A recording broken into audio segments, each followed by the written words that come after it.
The philosophy for this school is what the philosophy was for the Children's Storefront: to heal, to educate, and to liberate the children who come to us, no matter what their color, what their race, what their religion. That's what we do. And to give to these kids a sense that learning is joy. I knew a princess, a real princess who wore a crown. But this princess was very sad, and she married a good friend of mine. And there was a wedding, and they had a carriage with white horses pulling them through the streets of Amsterdam. What I like best about Ned School is the size. It's very small. The children are given so much attention. It's just hands-on, literally. They've been out in the garden. They do gardening work. I mean, you never see that at many of the preschools. And with Ned, you get a report every single day. The whole real world that the kids will confront is here.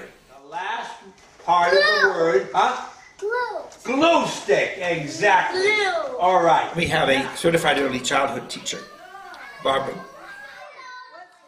Well, the methods I use here differ from my other experiences in the sense that these children are so far advanced, and you have to take them from where they are and just help them move ahead. And we're dealing with a wide age difference, so it becomes tricky to accommodate everybody, but we do it. I would say that it is a gem, and it's a rarity and a wonderful place for a child to grow and thrive and learn in an environment that is encompassing of them as a person, as an individual, and it's giving them all of the skills and all of the information that they need to go on in their school career. Who want to read this one? Raise your hand. Look, Carissa. Okay. Who want to read this one? Brilliant. Okay. One of the strongest members of the staff is a woman I've known for 44 years, a woman called Frances Howard. She's our assistant classroom teacher, right from the block. Knows everyone on the block and is a dynamo of a liberated black woman who's found in the school a life and a way to bring the brilliance of her nature out and working. Then we have yoga. We have music. Everyone to dance on their feet. We all go 1, 2, 3, 4.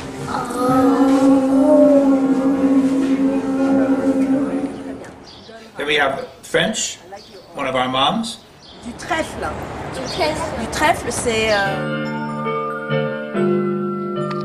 Sur le pont d'Avignon, on y danse, on y danse.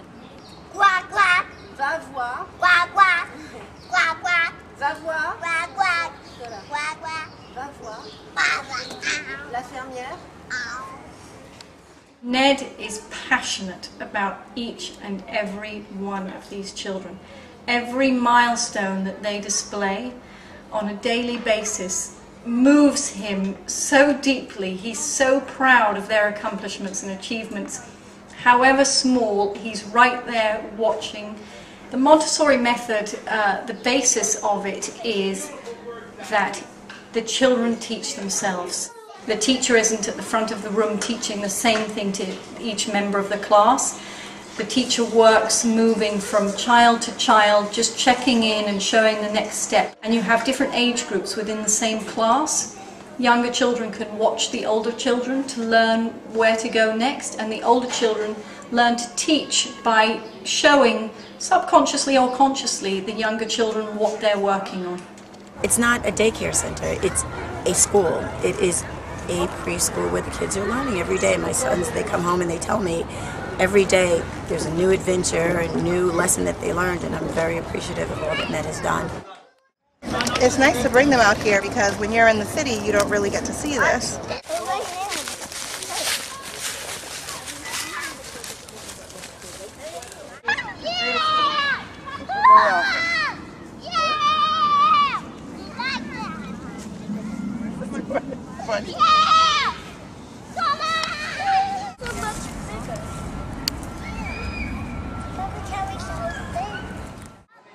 The budget's $180,000 a year, including everything: salaries, insurance, audits, rent, telephone, the whole shebang.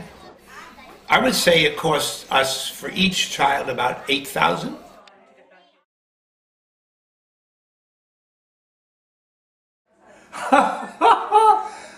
Prayer, constant on the telephone, endless mailings, and just faith that someone is going to find this school, and they have, worthy of some money. The salaries are small. People get paid per diem, except for me, and I make $24,000 a year. Who wants to help him? Hear my mother calling when the summer wind blows. Go out into the garden in your old clothes. Brilliant.